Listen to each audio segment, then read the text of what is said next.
Welcome to Pink Kink, where we are ready to guide you through the wild and wonderful world of kink. I'm Princess Rara. And I'm Dara, the Electro Khaleesi. Whether you are a baby kinkster, a seasoned pro, or just here for the entertainment, Pink Kink will help you level up your kink knowledge. Join us as we share our own wild, sometimes awkward, but always entertaining experiences and spill the tea from our combined 30 plus years in the private and professional kink worlds. So grab your favorite flogger or wand. Thank you. And buckle up. You'll learn, you'll laugh, and who knows, you might just spit out your coffee. Let's get this kinky party started. Want more Pink Kink in your life? Join our Patreon and get ready for a whole lot of kinky fun and exclusive perks. As a patron, you'll unlock access to our private Discord server where you can connect with fellow kinksters and chat directly with us. You'll also score adorable Pink Kink stickers and enjoy a monthly behind-the-scenes podcast packed with juicy tidbits we don't share anywhere else.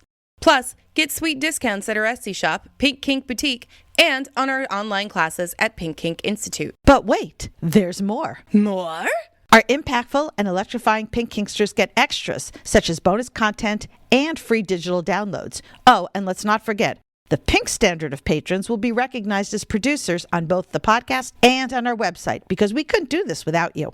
Pink Kink runs on the love and support of our amazing patrons, so join the party today. Visit us at patreon.com/pinkkinkpodcast or click on the link on pinkkinkpodcast.com. Today's episode is produced by our electrifying Pink Kinksters. Thank you, Jay, Witcherman, Brianna Lynn, Daddy J, William P., Claire, Lady Blooding, Naughty and Nice, Butte Pain, Manda Panda, Kat, Stefan, Shadow Phoenix, Christopher, Brian, Enchanted Sparrow, The Wombat, Impact Hazard, Twitch, The Midnight Girl, Sinful, J21, Daisy If You Do, AK Harley Chick, Serenity, Belle, Eric, Pumpkin Pie, S'more, Hacksaw, Devoted Knight, 3 a.m. Thoughts, Crash Override, Kinky Bear, Swiper No Swiping, Barbie, Navigator Bard, Frost, Coffee and Chaos, Mr. Pillsbury, Peaches, Mighty Owl, Baby Squirrel, Lady and Lex, Chaos Monster, Jessa Lady, Ophelia, Sweet Caroline, Lady to Kitten, Cydia Lemon, Ben, Noir, Freddie Queen, Princess Ree, Missisive, Godex Bunny, Elysium Rose, Avelia, Gloria, Nora Mora Pora, Brix, Mistress Lycia, Wonder Chris, Chessie, and Manders. Oh, Rara. Oh, Dara. I have a story for you. Ooh. Well, I don't have any tea, but I have coffee, so go for it. Well, before spilling the tea, it was spill the beans. So there I you think go. Coffee counts. We're old. We Gotcha. can say that. I mean, when did it go It's all from good. spilling the beans to spilling tea? When Gen Z became teenagers and started making shit up. Gotcha. All right. Well, we're okay. not. Every generation does that. It's fine. Spill whatever the hell you want. Just do it. Just spill something, right? Just spill something, okay. For crying out loud. So let the cat out of the bag. All of that. I have some kibble. I could spill that. Yeah. Oh, I just picked it up and the dog looked at me like, you gonna share that? I went out to dinner with Alejandro and Minnie, two people that have been guests on our episode before. You know, they come to our birthday party regularly, those people. Yes. And Alejandro says to me during dinner, he goes, oh, by the way, I didn't tell you this because I wanted to wait until we were in person, which is kind of like why I waited to tell you this story. Right, because you want to see the other person's facial expressions. I wanted to see the face. So Alejandro went to Voldemort's party house. What? I said, how dare you? Does Alejandro not know? Oh, Alejandro knows. He did it on purpose. Okay, so here's the story. I know by the look on your face, you're going, what the actual fuck? Mm-hmm. And I'm like, Rara is going to fucking kill you. He goes, wait, let me tell you the story. I was like, she is still going to fucking kill you. He says, oh, wait, before that, he made me promise not to hit him. And then he said, I went to a party at the house and I had to be physically restrained. That would be a promise I'd break. Yeah. Yeah, no, well, I did. I poked him, actually, and he goes, what the fuck? You promised not to hit me. I said, you said hit, nothing about poke. So I stabbed him with a fingernail. Loophole. But anyway, story time. I'm very good at those. If not that, I would have kicked him. So anyway, he says, just to see what all the hubbub was about, he decided to go. And I don't know when this was, because I actually haven't hung out with him since like February. So I'm not entirely sure. Or no, even before that. Maybe, I don't fucking know, but it's been several months. And so I don't know when exactly this was, but he gets in and signs in, does the whole thing. And then he says, and I realized what you were talking about. And I'm like, oh my fucking God, what happened? He says, well, it's not so much that they cause shit on purpose, but there's no oversight. They're so passive. He says that Voldemort takes his girls, greets people, takes his girls, goes up into a bedroom and stays there fucking for the rest of the night. Doesn't come out, doesn't oversee anybody. There's no DMs. There's no actual host. It's just a bunch of people wandering around the house doing whatever.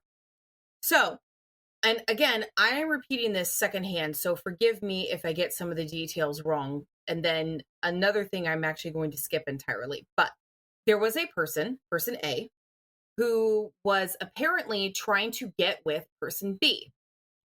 According to Alejandro, they were both trans, but I couldn't tell you who to which gender, whatever, but it was person A, person B. Person A is going after person B. Person B is physically running away from person A all night for like an hour, 2 hours at least. They were saying, I don't want you. I don't want to have sex with you. I don't want to do anything with you. Please leave me alone. Person A kept going after person B. Until finally it culminated into something apparently really bad. I don't have details on that, so I'm not going to repeat it because I don't want to say any misinformation. But person A freaked out about what they did, ran away, like physically ran away, and went to another friend who Alejandro was actually talking with. So Alejandro got, the opportunity to overhear, said what happened, and Alejandro goes, oh, well, shit. That's what they were talking about. There is no oversight here. There is no protection. There's just people doing whatever the fuck they want. And he also overheard that they specifically go after new people to come to these parties. So there's also not a lot of people who know the rules and nobody to teach the new people what the rules are. So they have no fucking idea. They just do whatever the fuck they want. And another thing that happened was apparently when the hosts finally roused themselves to, pick up their bits and come downstairs and check on things, they recognized the name Alejandro because he used that name to get in. And then realized that he's been on Pink Kink podcast and accused him of being a spy for us. How would they know? Are they listening to us? I think they might be if they recognize the name Alejandro. Interesting. So if you're listening possibly to recognize us, his voice. If you're listening to us, you can try to sue us for the things we've said. Just understand that the truth is a defense. And we don't make accusations. We just share facts. We've also never said the name out loud of who it actually is, so there is no slander. But anyway. So what did Alejandro do once they accused them of being a spy? Oh, well, he was like, okay, what the fuck ever. But when the shit went down and there was no consequence of person A doing whatever it was to person B, it was like, I'm going to dip out. I don't like this place. Yep, I know what they were talking about now. So bye. He says, I totally get it. Well, I told you. I appreciate the fact that Alejandro felt this great need to not just take our word for it and have to go see it for themselves. I mean, could have just taken our word for it. I guess next they'll want to go to a Harvey Weinstein party and, just to check it out, see if everybody is. Same thing. Once you've saying the been to truth. one, you've been to them all, right? Oh my God. But yeah, anyway, that was my story. You like it? Yeah, no, I am saddened and disappointed. Again, opinions, we have opinions. My feeling is because I've done this with people, I have cut a few people out of my life because while I will never make them choose between me and Voldemort, I will make the choice for myself and to protect my own bubble. And my feeling is when you go to the house of somebody who is known to be problematic, that's being supportive of the problems. I had somebody else who told me the same story, that I went to go just to see what was happening and maybe get you some ammunition. Like I need any ammunition because there's plenty. Yeah, that's not necessary. That's happening on its own. And I'm just, guys, we have an entire episode about your reputation in BDSM and the importance of it. And when you go to these kind of parties, it impacts your reputation and not in a positive way. So, yeah, that's all I'm going to have to say about that. And just a little heads up there. I think, not sure exactly what month, but I think it might be August. I will be teaching a class about your reputation in BDSM for Wicked Grounds. So just be on the lookout for that. I cannot emphasize enough that the people you hang out with and the places you go will abso-fucking-lutely have an impact on your reputation. And in this lifestyle, your reputation is everything. So I'll get down off my soapbox. Okay. Would you like to episode now? Would that make you feel better? We can episode now. Well, it's an interesting topic I don't know that the topic will necessarily make me feel better, but it's an important episode, I think. And I want to talk about something that everybody deals with at some point, but nobody seems to really be talking about. And that's burnout. I have yet to meet a kinkster who, maybe the new people don't have this, but anybody who's been in this lifestyle long enough is going to be able to share a story of how at some point in their journey, they absolutely had some burnout, right? Things like maybe you RSVP'd to a kink event, but then really didn't want to go. And you just kind of like, either you forced yourself to go or you somehow managed to come up with excuses to go. And it's not just about being tired. It's not just about being introverted. It's like way beyond all of that. It really is, for us, and I think for most people, kink is about fulfilling your soul, right? Fulfilling your heart, fulfilling your soul. It's supposed to be joyful. Dare I say, Dara, electric? Oh. Look at me making electro humor. But what happens when instead of it being joyful and fun and satisfying, it becomes a chore, something you have to do? And I think that this does happen a lot with DS, because when outside factors just wear you down, the idea of being a dominant and having to be responsible for somebody, or being a submissive and having to serve somebody when really you just want to be selfish and take care of yourself only. Yeah. It happens. All you want to do is crash out. Right. And that's absolutely normal. So we're going to talk about some warning signs to look for, maybe some tips to prevent it, and ultimately a clear path to not escape the burnout, but to work your way through the burnout and come out on the other side without feeling any shame that it happened to you or pressure to somehow do it at a pace that is faster than what you need. Because ultimately, even when it comes to kink, you're allowed to take a break, you're allowed to rest, you're allowed to be selfish for a bit, if that's what your mental and oftentimes physical health needs. So let's talk about what exactly we mean by kink burnout, right? Basically, it's emotional and physical exhaustion from maybe prolonged or repeated stress. And it comes with a sense of disconnection and reduced satisfaction and reduced contentment. And it isn't just being tired, right? I mean, we've all been in those moments where we're just exhausted. Like life is overwhelming and we've got a lot on our plate and we're just physically tired. And maybe you didn't sleep. Like I only am running on about 4 or 5 hours sleep right now, max. So, right, I'm physically exhausted. But that's not burnout. That's something very different, right? So some of the signs that you might be feeling is dread about doing a scene or going to an event. Maybe you're avoiding the people who you once loved playing with. Maybe everything you're doing is you're feeling forced to do it. Instead of going, oh, I'm going to serve because it brings me pleasure, or I'm going to take care of my submissive because it gives me a sense of contentment. Instead, it's I have to. I have to do this. Yeah, and once you feel that, it's just not fun anymore. Mm-hmm. So you're technically doing all the kink things, but you're just going through the motions.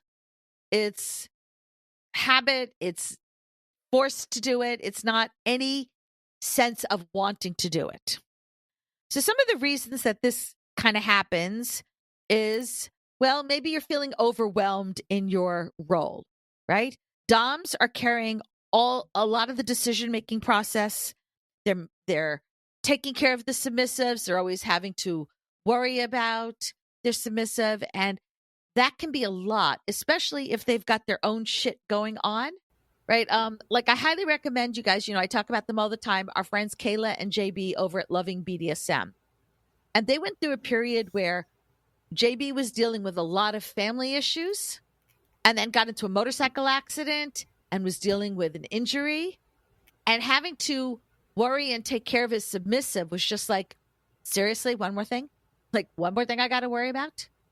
I talk about the fact that one of the reasons I don't currently have a submissive is because I feel that if I had a submissive, I would have to, I don't want to say have to, I should, and they deserve a certain amount of my time and attention. And I don't think with my current schedule and responsibilities that is something I can do. And I don't want to half-ass it. Robert, you can barely make time to see your partner. So yeah. Yeah. Right. But let's say if I already had a submissive from back when things were a little chiller, right? And now it's like, I can't, I just couldn't, right? That's extra pressure. And then I don't know about the rest of you guys. I mean, maybe you as a Catholic feels this. I know as a Jew, I feel this. There's guilt. On top of all there's that, always guilt. Right? I'm working on it. A sub might feel like they can't say no, even though their brain and their hearts want them to. Maybe their job has got extra stressful lately, and they just want to hide, right? I mean, I know you get that way with your job sometimes. I'm very fortunate for the most part. I don't get that way with my job, but other things in life, you just want to hide in a corner. Yeah. I was telling somebody the other day that how many books I've read so far this year. And I've read about 185 books already this year. And they were like, oh my God, they're like, oh my God, that's a lot. And I'm like, it's actually not a good sign. I hide in my books. So the more I read is an indication of the more I'm trying to hide because life is just tough. I'm dealing with this whole pinched nerve, which apparently now is actually a bulging disc. And it's affecting so much of my life, and I'm escaping into books because of it. So if I had to have a submissive that I needed to also take care of, it'd be like, how? Just how? Right. And then you might feel on top of that some community pressure. Who am I going to disappoint if I don't go to this event? Like I didn't go to the dungeon last night for an event. I canceled it because with the way I'm physically feeling, I just couldn't do it. And of course, one of the medications that I'm taking, one of the lovely side effects is lightheadedness and dizziness. Oh, joy. Right? I can't top for impact scenes because I just physically can't. And I feel terrible about this. I'm supposed to go to a conference. Let's see, what month are we in now? Okay, so next month, I'm supposed to go to this conference. And I was very excited to do this super huge, big impact scene with Naughty and Nice. It's not going to be able to happen. I can't, because I have to save myself, because I'm also demo topping at Smut Lovers. And I can say that because, one, it has been announced, but two, by the time this comes out, it'll be absolutely safe. I'm demo topping at a special dungeon event at Smut Lovers, and that I feel I have to really, really do. So I got to make sure that I'm healthy enough. So thank God Naughty and Nice is the best, and she understands. I'll just hurt her with needles. It'll be fine. As long as I hurt her. Yeah, it'll be fine. As long as I get to hurt her, everyone's going to be fine. But there's that community pressure, right? People expecting me to come and be a demo top. What about, and then hosting events or teaching?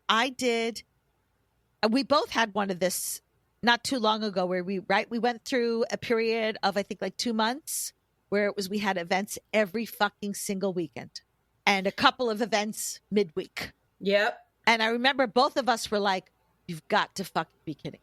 Yeah, no, it was bad. And by the end of it, we were just like, Well, I remember looking at my calendar and going, what? I don't have anything this Saturday? I get to stay home? Woohoo! Like, that's not normal for me. Normally, I would be looking, going, oh, shit, I don't have anything planned for this weekend. This wasn't the case. I was like, yay! I don't have to go anywhere or do anything. And those are definitely signs that I was fucking burning out. So some of the other signs that you want to look for, right? Things like fatigue that isn't resolving after getting a sufficient amount of sleep, which, can somebody tell me what that's like? What's the sufficient amount of sleep? What is sleep? It's sleep. Maybe you have headaches because there's so much physical tension in your body. You've got short attention span. You're feeling foggy. You don't know what's going on. You're either emotionally numb or not numb enough. You might be irritable, especially in scenes, right? Like a complete and total lack of patience. Maybe your libido's being affected, like, sex. No, really don't want to put in that effort. Or you lose your desire to connect with your partner. Maybe you snap unexpectedly, or you find yourself having crying jags. You might feel like your kink identity is fading away, and you start questioning, who am I in kink? What am I doing here? All of that. Some of the red flags you might see when it comes to your relationship is you start withdrawing. You start pulling away and finding excuses to maybe cancel your scenes more often, or if you don't live with your partner, cancel getting together with them, coming up with excuses. Maybe you feel resentment. If you're in a DS dynamic, you might feel resentment. Shit, why do I have to do this?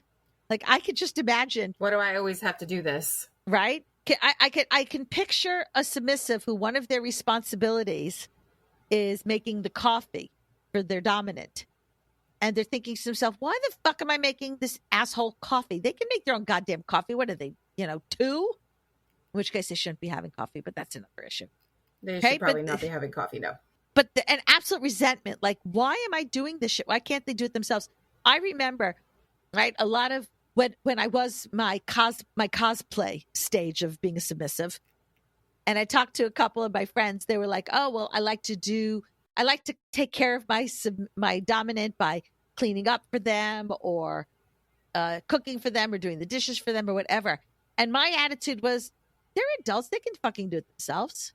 Do you think maybe that should have been my clue? I wasn't a submissive. Well, yeah. And it's kind of, so like, one of the things that I really enjoy doing is I genuinely love cooking for my husband. I love the pleasure I get from seeing his face when he eats it, and it tastes really good. It's a compliment. It's really cool. So that's one thing that I will say that I do that's kind of submissive. However, everything else, not so much. Have you ever reached a stage where you were kind of like feeling resentment about doing that? Or that hasn't happened Yes. yet? Because I was going to say, because I know there's times 100% yes. with your job, where you feel very overwhelmed and life is just a lot. Well, it's more if it's so like if I'm staying late, I sometimes I know I'm staying late, sometimes I don't, and sometimes it's just like, oh shit, gotta stay late. But a lot of times, like if I'm staying late and it's a prearranged, I'm staying late. Hey, can you cook tonight? And then I come home, there's nothing ready, nothing's been bought, nothing's prepared, nothing. And I'm just like, what the actual fuck? Like, we prearranged this. I said I needed your help. And then he's like, okay, well, we'll just get takeout. And I'm like, okay, but that's not the point. That's genuinely not the point. I used to tell my ex-husband, I'm like, you're in charge of dinner. And he's like, what should I do? I'm like, no. I'm not going to take the emotional labor in this. You're in charge of dinner. I honestly don't care if you cook, bring in, whatever, as long as I don't have to think about it or have anything to do with it. Mm-hmm. And then if there is dinner being made, he does the main and I usually do the side, even though it's not my day. And when I cook, I do everything. That's annoying. Right. So some of the behavioral clues that you want to look for that might indicate burnout is maybe you start ghosting some of the munches that you used to be a regular at or events that you used to go to often. Maybe, and I've seen this happen with other folks. Maybe you're part of a Discord chat and all of a sudden you kind of just stop participating in it. You really take a step back. I've done that. You somehow compulsively overschedule yourself so that you can avoid having that downtime where you can think because you just don't want to. Because if you think about it, then you got to deal with it. So just don't think about it and don't deal with it. I don't know anybody who does that. Who could that be about? No clue. Oh, here we go. Speaking of who could that be? Social media doom scrolling. Well, as a means to avoid what you have to do. Not me. And then while doing it, you find yourself, instead of it helping because you're avoiding, you now start comparing your kink life to other kink lives and find yourself lacking or wondering. I'm just saying that's just in my notes. I'm not saying that actually happened. That's what's that song from Rapunzel or Tangled? She's like just wondering and waiting and all this other. When will my life begin? So take a minute and just kind of think to yourself, when was the last time that I actually walked away from a scene feeling lighter than when I entered it? If you can't really remember, then maybe you're starting to experience burnout. If you're thinking to yourself, wow, I actually feel more down and heavier after finishing the scene. It didn't do what I was hoping it was going to do. You might be dealing with burnout. And as I said, I think all of us have dealt with it at one point. I've certainly dealt with it. There's times where I'm feeling overwhelmed. There was a period of time, I think it might have been 2023, where I was absolutely feeling overwhelmed with all of my responsibilities as a munch host, as a demo top, with Pink Kink. And I think it's one of the reasons why, if you remember when we did our New Year's resolutions last year, you kicked my butt. I didn't get a lot done on my list. No, I went apeshit. And a lot of that was feeling burnt out and just kind of avoiding my responsibilities because I couldn't deal with it mentally. Luckily, I found my mojo again, but I have to be so careful because it's very easy for me to get burned out. I put my to-do list together yesterday, and when I looked at it, I found it very overwhelming. Instead of thinking to myself, okay, good, I've got it written down. This will be easy. I'll be able to not only get through it, but as I check things off, look at how much I accomplished. Because that's usually what my to-do lists do for me. They give me a sense of accomplishment as I keep checking stuff off. Sometimes I look at that to-do list and I don't even know where to start. It's too much. Well, I mean, I regularly get burnt out for podcast stuff. All the time. Yeah. My problem is I have too many ideas and not enough time in the day to do it. And I can't sit at my desk because of my neck issues.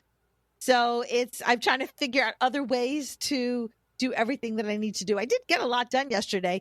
Problem was most of what I got done was not on my to-do list because I forgot about it. And then I remembered it. But it's up there. I mean, same thing. I got shit done yesterday too, but a bunch of it was not on my list. I was just like, I got an idea and I hyper focused on it, and then I'm still hyper focused on it. And yeah, and I'm going to a kink event today, and I'm like super excited about it. But the drive alone is over an hour, and I'm just like, And it's outdoors, and there's a heat advisory, and I don't actually want to be outside today. I don't outdoors. That's what I always tell people. They're like, are you going to go to camp? I'm like, I don't outdoors. I opened my front door. A cool thing. I opened my front door to bring a package in. Does that count as outdooring? Did you actually step out onto the porch? No, I think she was kind enough to put the package close enough to the door that I didn't have to. Then it doesn't count. I'm sorry. If you didn't actually step foot over the threshold, it does not count. Damn it. All right. I guess I'm not leaving. That's not true. I have to do the garbage tonight. So I will leave the house at some point. Oh, okay. Well, sure. That counts. And it'll be cooler. Just do it at 10 p.m. All right. Well, this is getting really heavy. So I'm going to take a small commercial break to tell you about some of the things that I accomplished yesterday that were not on my to-do list, but I got it done. And I'm very excited and happy about it. I updated our Etsy shop, Kink Boutique, with 2 more video on-demand classes. So you're going to want to check those out. The first one is a pervertibles class. It's actually called BDSM, it's a Big Kink Small Budget. And it's taught by me, and it's all about pervertibles and how to save money and kink with what you already have in your house. So that's available. And the second one is BDSM and the Law, taught by the amazing attorney Lady Steele, who's an actual lawyer and an actual kinkster. And she goes over a lot of really important information because, let's face it, technically what we do is illegal. So just because you consented doesn't make it legal. And she gives great advice on what to do if you're at a kink event and the cops show up, as well as, talking about things like, are contracts safe or not? So both of those are available as video on demand classes, and you could get those at Pink Kink Boutique. Then I also updated our Pink Kink Institute. Woo, see, I was busy. And added a brand new class. Dar, are you listening? You listening to this one? Because I think you might like this one. I'm listening. This class is called ADHD for both sides of the slash. I guess you're telling me I need to go to that class, huh? I'm not saying anything. I'm just mentioning about it. And the class is all about if... I can take the hint. Good, because I wasn't that subtle. And that's... No. It will be held July 26th at 8 p.m. Eastern. It is available. If you cannot attend the class, we do have the option of purchasing the Class Plus recording ticket, because it will be recorded. So you can do that, or you can wait, and eventually I will get it up as a video on demand on our Pink Kink Boutique Etsy shop. It'll just take longer. So as I said, I got a lot of that done. That was exciting. Oh, and I also... There's more? I've been busy. Might be why I have burned out. I had the honor of contributing an article to Obedience Apps magazine, which I think is going to be coming out quarterly. So if you want to find out more, find out the link to get that magazine. It is free, by the way. They're calling it their summer playbook. It's got great information in there, articles from, I think there's 4 of us kink educators in there, as well as forms for scene planning and other stuff. And you can check out on our Linktree, linktree.com/pinkkinkpodcast, and you can get the links to that. And I also, and this is actually would be very helpful. I'm going to say this last announcement for later in this episode because it kind of goes really well. So anyway. Tease. I know, right? It's the sadist in me. So now that I've done all that, let's get back to the actual topic. Let's start talking about prevent. Back to your regularly scheduled program after our commercial break. There'll be more commercial breaks. I was busy. How to protect yourself and how to try to hopefully prevent burnout. Well, try to anchor your why. Why did you first join kink? Is your dynamic still aligned with your desires? Are you doing kink with somebody or for someone? Try to understand what's going on. Then I would do like a little mini exercise. Write down 3 things that bring you joy in your kink world. Is it the learning? Is it the connecting? Is it for some of us, the pain, right? What brings you joy? And then write 3 things that you currently feel is draining you. Too many events, too many responsibilities as the dominant, too much service as a submissive, like whatever it is. And then compare the two. Compare what brings you joy and what's draining you. Compare and make adjustments. And then continue to rinse and repeat until you finally find your way to no longer feeling that burnout. Normalize taking breaks. It's okay. I'm telling you now, ready? It is okay to say no. I can't do that scene tonight. Or I can't go to that lunch. Or I can't go to the dungeon. It is okay to say, you know what? I need a break from going to events. I've been going nonstop. I'm worried that I'm going to burn out. So I'm just going to take this weekend off and hang at home and watch a Twilight marathon. I mean, I'm just saying it's just an idea. You don't have to do it, but it might help. Do you remember that time that I had 8 events, like 8 weeks or 8 events in 6 weeks? Yes. Something like that. I was absolutely fucking dead. I think I actually missed 2 of them. Well, that's what you needed to do for your own mental and physical health, and that's fine. There's nothing wrong with that. Create some healthy maintenance practices. Maybe your own solo aftercare practices. For example, if you know you're going to the dungeon on Saturday night and you're going to be out late, give yourself the grace on Sunday to not plan anything, that you're just going to have a lazy day on the sofa. If it's football season, you're watching football. If you're Dara, you're watching Disney.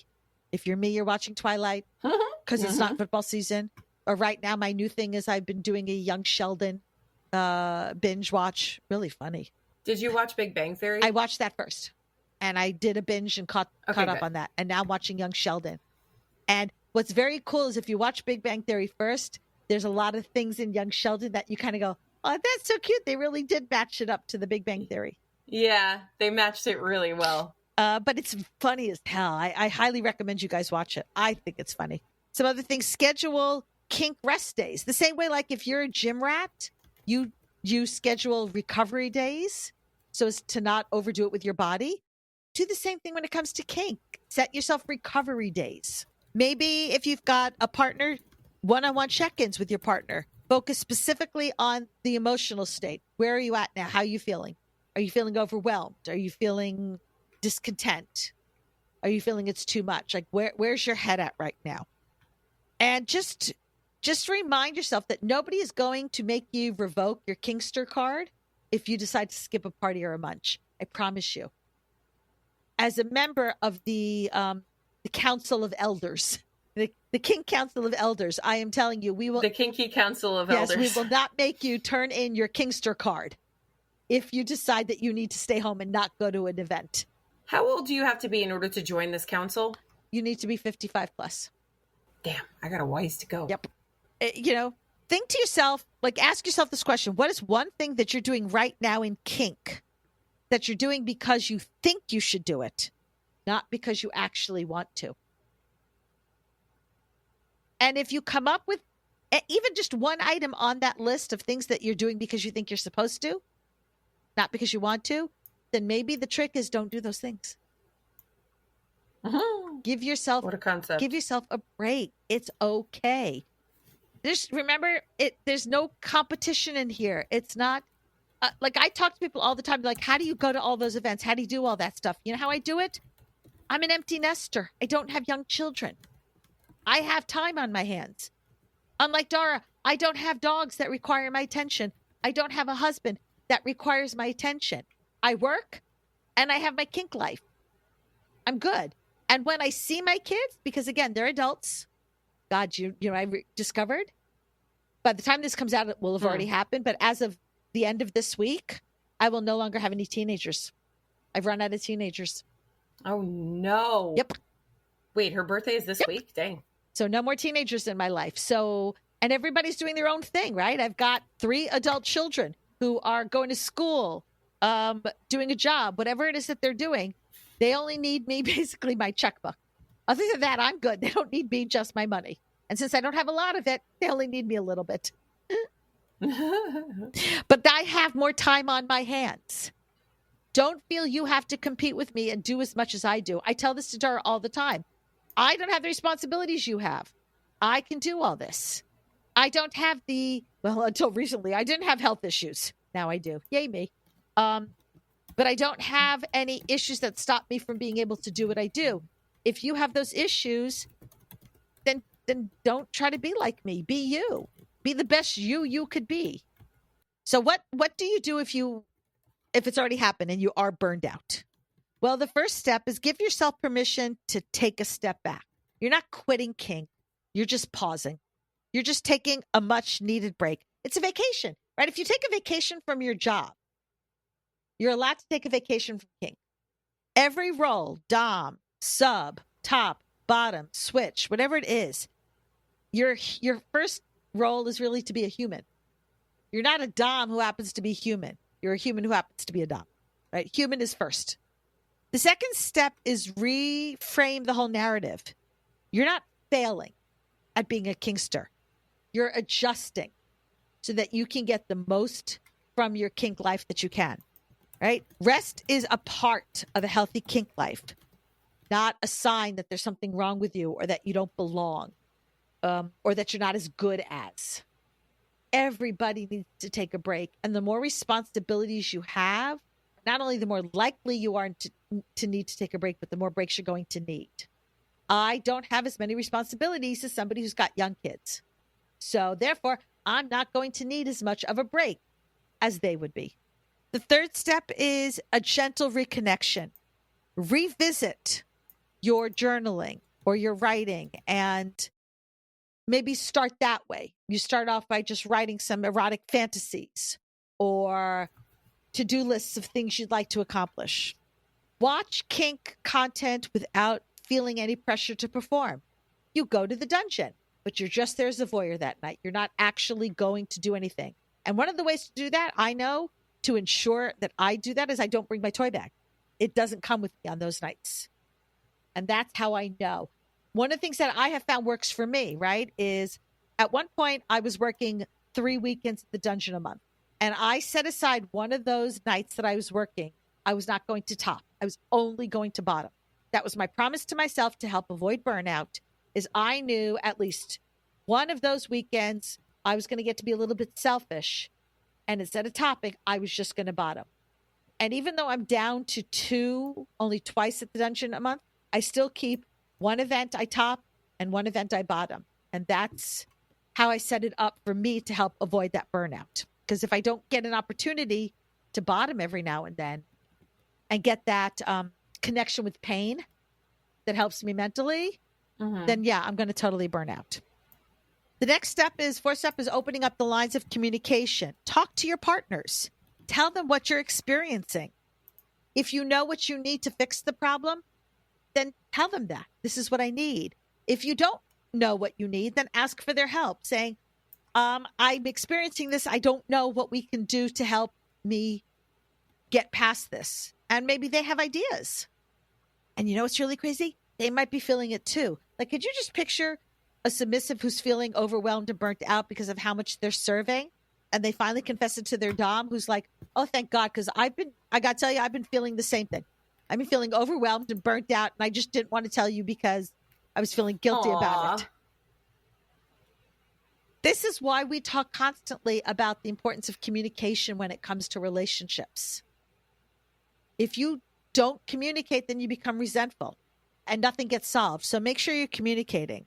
And let not just your partner, but your community. And by community, I mean your friend base, your acquaintance base, that I still care. I just need space. Like I don't like to be vulnerable in front of people that are not my true friends, right? Like I'll call a lot of people my friends, but let's face it, they're really my acquaintances, right? You've got that. Have you ever seen like that circle where you've got the inner circle and then you've got of your closest, dearest friends, and then the next circle, and then it keeps going out? For me, it was, I would never want to be vulnerable except for my people in my inner circle.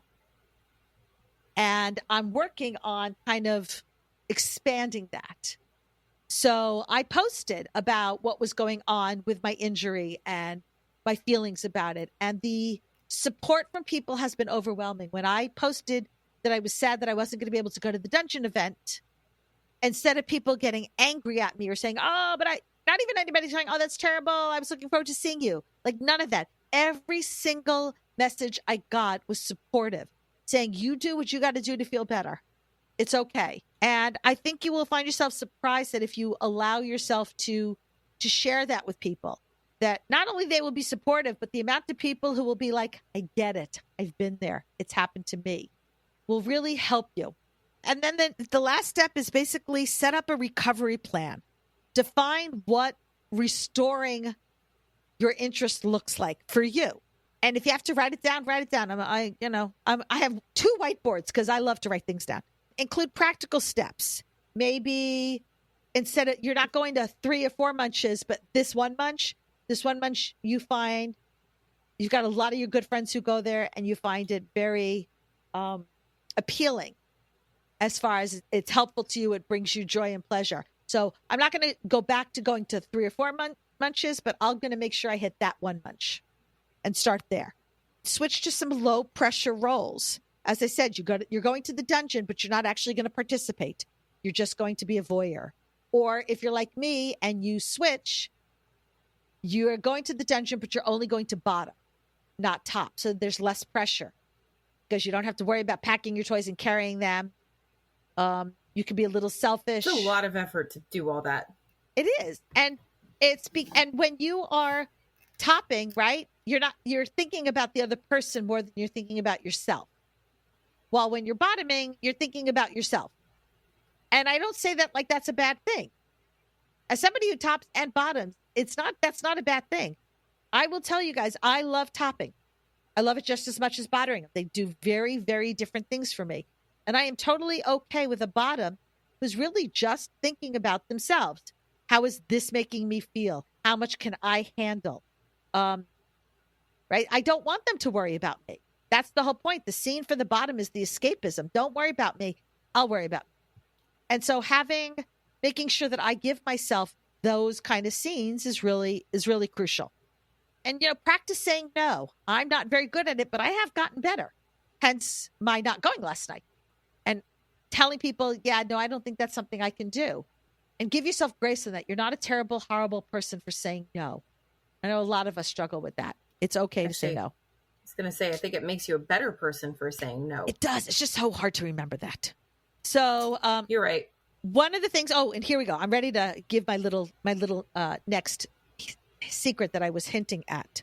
So when I talk about giving yourself some recovery time and allowing yourself a night to not go, maybe you plan a night where you're just going to hang out at home and watch a favorite movie and color. I know a lot of people right there find themselves relaxed from coloring. It's very relaxing for me. I know you can't stand it and it's not relaxing for you. No, not so much. It brings out my Virgo to an extreme where it's like, I have to color in the lines. I am not a color outside the lines kind of a person. I just bought 3 more coloring books. Well, we have a brand new coloring book that you can get. And this one is called Chill the Fuck Out. And it's basically different. I don't know if they're officially, is it mandala? Mandala? I'm probably destroying it. Mandala, right? I don't fucking know. Pictures I don't know. With kinky, mindful phrases like chill the fuck out. Whip it good. Color first. That's a mindful phrase? Color first, brat later. Different things like that. And so that is available on Amazon. As I did a post on my personal page, I said, did I ever think I'd be a published author on Amazon? No. But is the fact that I am and it involves curse words a surprise? Not so much. But you can find that at that's on our Amazon. You can look up Chill the Fuck Out, or what's really cool, and I don't know why this just tickles me. This just makes me happy. Look up Princess Rara on Amazon. It comes up, as well as our unicorn affirmations coloring book, which is really adorable. And in fact, I just kind of cleaned it up a little bit because my first time putting something up there, I didn't know what I was doing, but now I do. I made it a little cuter. Now it's all Now it's good. all good. So you can get both of those and give yourself the chance to just sit down and color and relax. So, what are some of the things that you like to do when you're feeling that burnout coming up? Honestly, if I feel that way, I'm not going to be doing anything remotely resembling kink, and sometimes not even coloring will do it. I am, however, right in the middle of an absolute binge fest. There's a show that I saw. It was one of those 4-part miniseries that they did way back in the day with it's called The Buccaneers, and I don't know if you guys know the historical reference for that. It was about the American girls, the rich American girls who went to England to get husbands. The husbands needed the money. The girls wanted the title. It worked out really, really well. Vanderbilt was one of the first ones to do it. But anyway, this is like a historical fiction-y version of that. And there was one done in a 4-part miniseries a long time ago. However, the popularity of Bridgerton and the way they redid things for that show has become just astronomical. So they redid this show. It is now 2 seasons long, 8 episodes each. I'm only on like episode 4 of the first season, but holy shit, did they Bridgerton the shit out of this. Oh, I've read romance novels of that trope. Yeah. Where they changed a lot of it, but some of the lines are still the same, but the music is modern versions of but they're played on classical instruments, that kind of thing. Like I said, totally Bridgerton. It's adorable. It's great. I'm completely obsessed with this. That is what I was doing for a huge chunk of the beginning of my vacation, because I just could not think.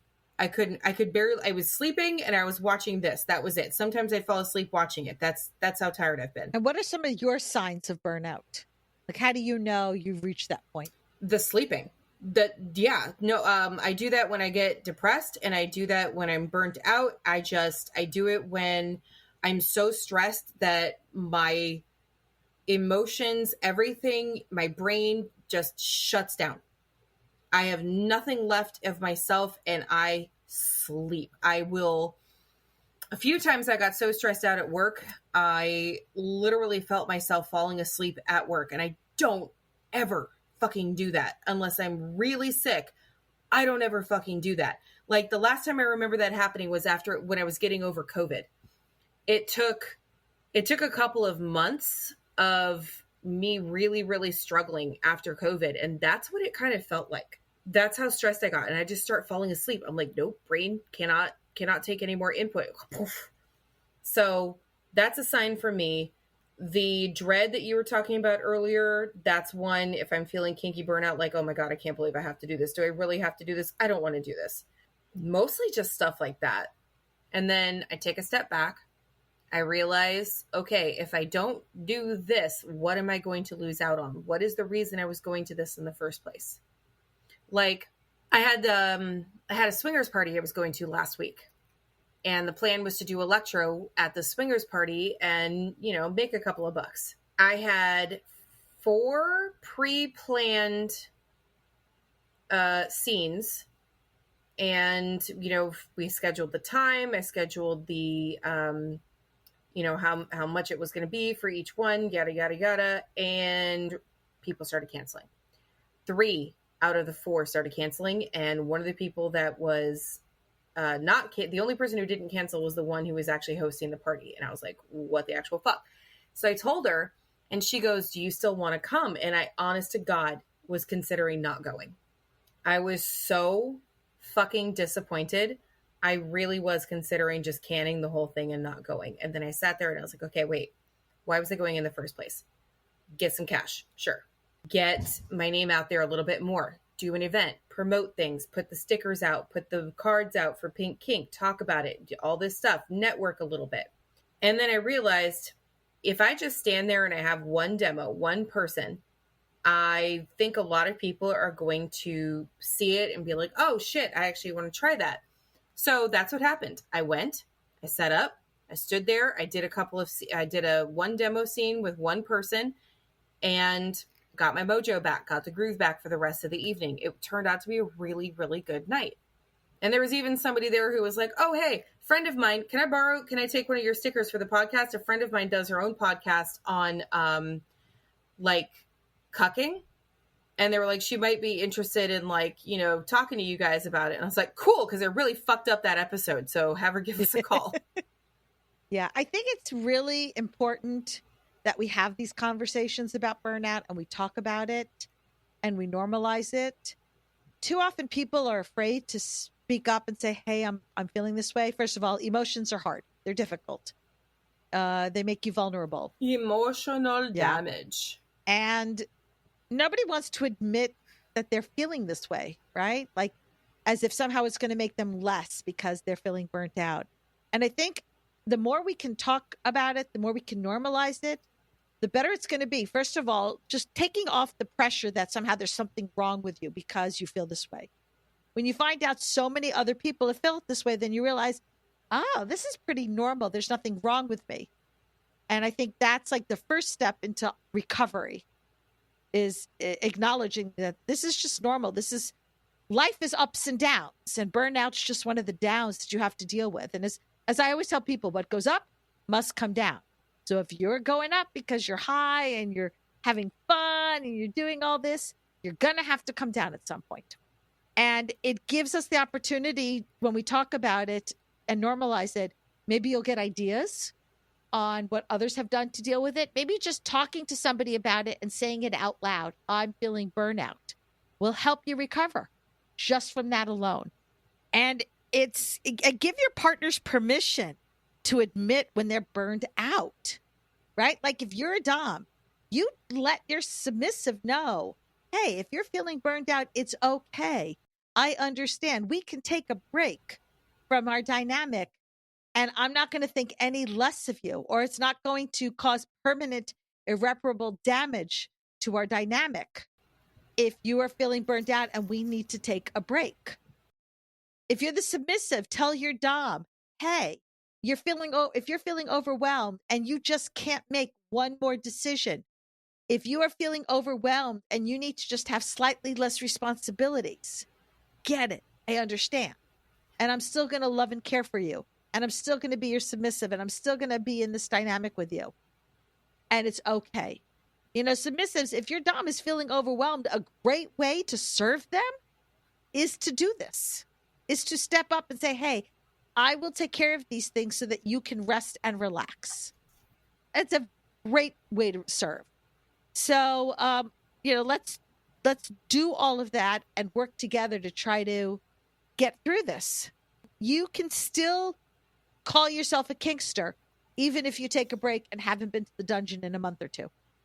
You can still call yourself a kinkster, even if you haven't done a scene in a couple of months because you're dealing with the burnout, right? It's all about what's in your mind. If you are a kinkster in your mind, you are a kinkster. Doesn't matter what you are or are not doing.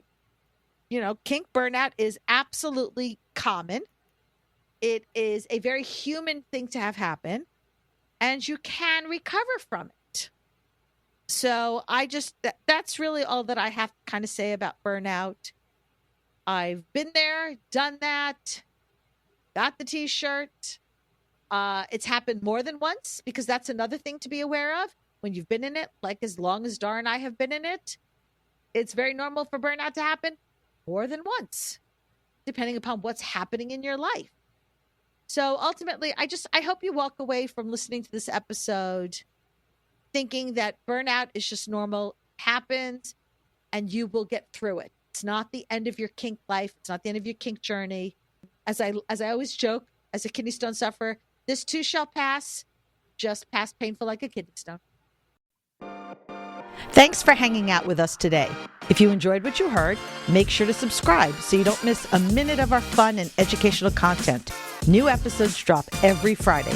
If you love what we do and want to help us keep creating, support us on Patreon at patreon.com/pinkkinkpodcast. You can also support our affiliates to benefit small businesses and us at the same time.